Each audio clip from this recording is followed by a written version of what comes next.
This is the 13-inch M2 iPad Air. I've had this for a couple of days now, and so far I think this tablet is amazing. It's got a nice design, the screen's nice and bright, it's 30% larger than the 11-inch iPad. This thing's blazing fast, the battery life seems pretty good so far, and I can't believe I'm saying this, but the price seems reasonable. At just over 1,200 Canadian dollars, I think this is not a terrible deal. Don't get me wrong, it's still very expensive.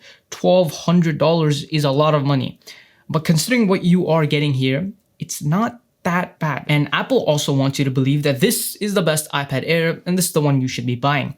And that's what I would also say if this was the only iPad. That's the thing. In a vacuum, this is an amazing product. However, the second you start to compare it to other iPads, especially older ones, then it becomes harder to say that this is a good deal. For example, let's take a look at build quality and compare it to my 2-generation-old iPad Air. And immediately we can see that there's not much of a difference. Both look pretty much the same. If I didn't tell you that mine was 2 generation old, you probably could have mistaken it for being the smaller M2 iPad Air. If anything, this one might just be a little bit more durable because I've noticed that the charging cutoff for the Apple Pencil is slightly thinner, so there's more aluminum on the sides, which was the weak point at which this iPad would bend. So it's potentially better. Not that I think this wouldn't bend. So it's nice to see that, but overall, it's still probably the same in terms of durability. One thing I have noticed and I want to specifically mention is that the speakers on this are very good. Like, it's kind of hard to believe how much bass they're able to produce from this very thin device. Like, it's kind of insane. To quickly show you what I mean, I'll record audio on this iPad and the other iPad and then switch between them, and hopefully you'll hear a difference while I'll tell you about the sponsor of this video, Squarespace. So if you think you don't need a website, think again, because in this day and age, having a good online presence can be the key to getting your next client or your dream job.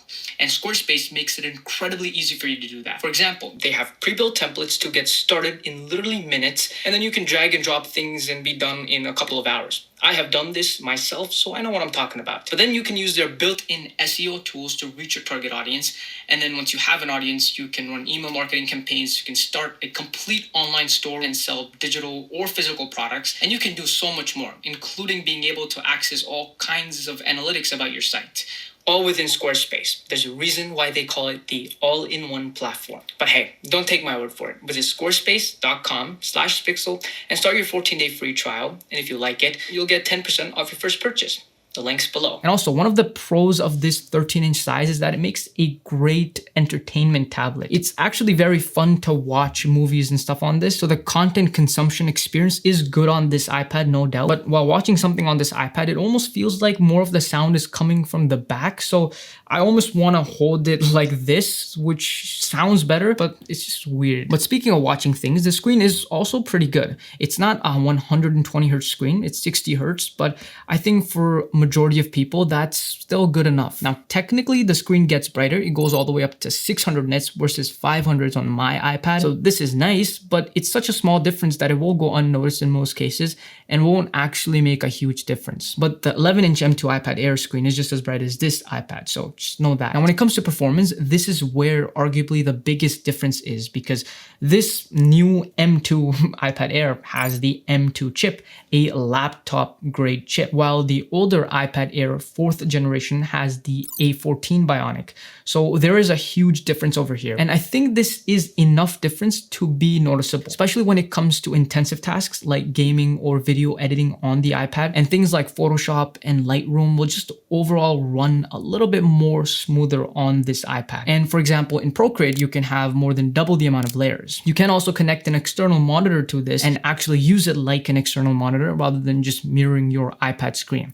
And this is all possible because of the M2 processor. But the question you have to ask yourself is how much of that actually matters to you? Because although all of this sounds very nice, what I can tell you is that I don't feel limited using this older iPad in any way. Yes, I would love to be able to connect an external monitor and actually use it like one. And absolutely, I would love to use Photoshop on the iPad without it slowing down. But the truth is that not once have I felt the need to connect an external monitor to my iPad. I installed Photoshop and I still have it, but I never ended up using it on the iPad. And Procreate, I don't think I've ever used more than like 10 layers. And any other note-taking apps I use aren't power intensive, so using them on this newer iPad won't actually make a difference. And I would consider myself to be the average user.